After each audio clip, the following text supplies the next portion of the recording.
Hello, hello, hello. It is I, Ilamour, and I am bringing you another Pioneers of Pagonia video. And as you remember, in the last walkthrough, we failed. We failed the tutorial, which is quite embarrassing. So we're going to give it another try. And I have some short-term goals. I want to have some trees and farms over to the east there. I want to have some mining over to the west. I want to have a nice community feel in the middle. But I also have some big goals, long-term goals. And it's good to have goals.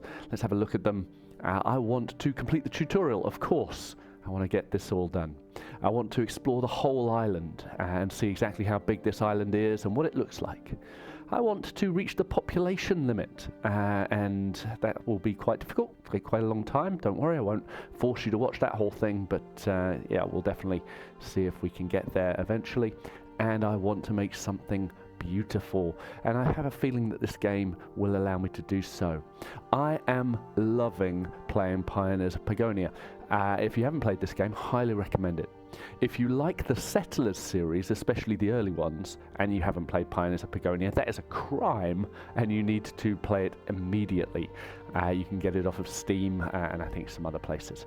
So we've cleared out the woods that were here. We've put together some farms and quite a lot of fields. Don't know how many fields we need for farms, but I've set it up in this fertile land so we can make some wheat. And of course, we'll then need a windmill to grind that into flour. And right next to that, we'll put a well and a baker so that we can bake that into bread. Over on the other side, our scouts and our guards have been expanding our territory, so we can put down a quarry worker and he can go and get this stone. And you'll notice there's some limestone as well, so we'll be able to make cement. It's very important for the bakery and for the windmill and other buildings. So we'll set up our little mining community over here, and they need the food. That's why I got the food ready first. And you can see our explorers exploring out. Our guards are expanding, and we need them to get more of that stone and limestone. But the beauty of Pioneers of Pagonia is not really about the work and the tools, it's about the community. So I need to set up a community right here. I'm building a tavern, and then I'm going to put in lots of tavern tables and market stalls all around. So this can be a real community center right in the middle of my settlement here, and they'll be able to get whatever food that they want. They'll be able to expand and grow their population. And this is, you know, the freedom that you have with where to put things, how to put things, really comes through. So you can make something that looks good and functions well, which I'm really enjoying. So food is used to raise the population, but also to feed your miners. And we've discovered iron, we've got coal, and we've even got some silver over here. So we'll be able to smelt that into coins, or in fact into weapons. So right now I'm going to create a little military camp. I've decided to do it on this peninsula. So we'll have our weaponsmith, our armor smith, our military recruitment place, and our adventurers guild all in the same place. And quite like that. It's easy for me to recognize and quite self-contained. And it's always nice to stop and watch our pioneers enjoying a well-earned meal. It's these little details that make the game lovable. So with our food farm working out well, we're feeding all our citizens, but we're not clothing them.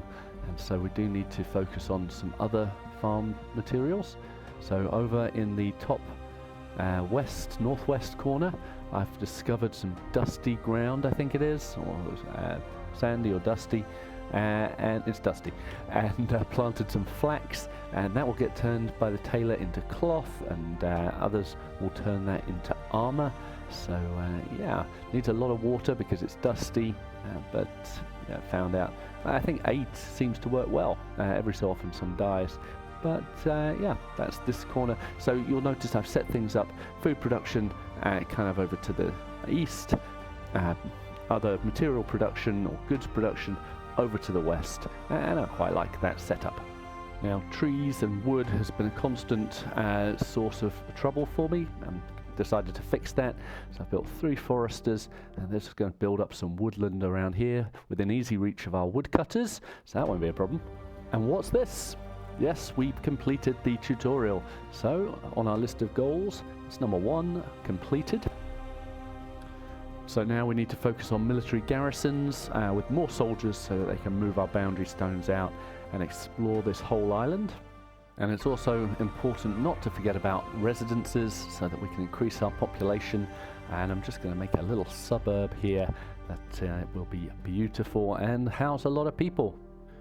And before you know it, we have explored the whole island. So there they are, finally getting to the last percentage. So that's one more goal that we can knock off our list. So we're building lots and lots of residences so we can get to that population limit. But while we wait for that to happen, it seems like it might be a while, let's build something beautiful. And I want to build a lovely little catering system, so I'm putting that in right here.